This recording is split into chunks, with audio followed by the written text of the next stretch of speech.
Début de cette première journée de National 3 entre le Stade Bordelais et le Blagnac FC. Dès les premières minutes de la rencontre, ce sont les locaux qui se mettent en évidence avec une tentative sur coup de pied arrêté qui ne donne rien. Les Bordelais insistent sur le côté gauche cette fois-ci, mais la frappe de Gasparotto est déviée par la défense pour réellement inquiéter le portier adverse. Quelques instants plus tard, Gaëtan Lacroix essaie une frappe lointaine, mais Tobias Petit écarte le danger. Avant la pause fraîcheur, les visiteurs vont s'essayer sur un jeu à une touche de balle, mais la tentative acrobatique de Rémi Weiss va heurter légèrement le poteau avant de sortir.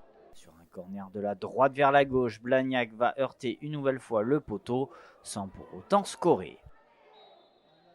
Dans une belle dynamique, les Hauts-Garonnais vont tenter une frappe de loin qui ne va pas trouver le cadre. Très en vue, Yanis Tahiri va se défaire de son vis-à-vis avant d'effectuer un centre-tir qui trouve le poteau bordelais.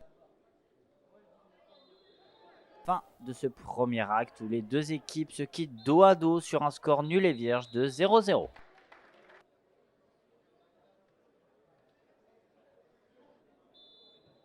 Au retour des vestiaires, le promu de National 3 va se montrer plus pressant. Sur une belle passe en profondeur, Rémi Weiss va buter sur le gardien avant de frapper hors cadre.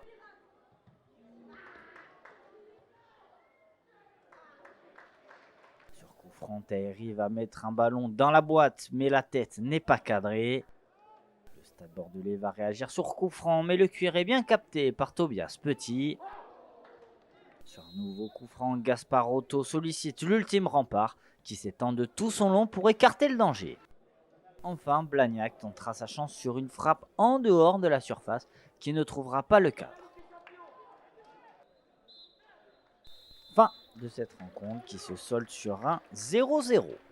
Bon, il y a un peu de déception parce que c'est un premier match, on reçoit même si on n'est pas sur notre terrain.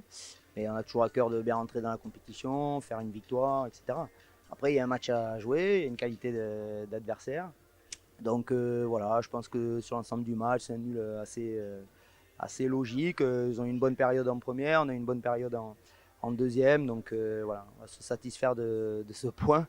Ça pouvait basculer d'un camp à l'autre dans les 10 dernières minutes. Donc on va prendre ce point et puis voilà, on va continuer à travailler. Hold-up, non, peut-être pas, parce que à mon avis, le nul est logique, mais on a bien rivalisé, on avait un bloc assez compact et on a beaucoup de joueurs qui découvraient le niveau aussi. On est promu, il ne faut pas l'oublier. On a des jeunes joueurs qui intégré l'équipe aussi depuis la prépa. Donc, non, on est venu ambitieux et après, on était content de faire le nul sur la fin, oui.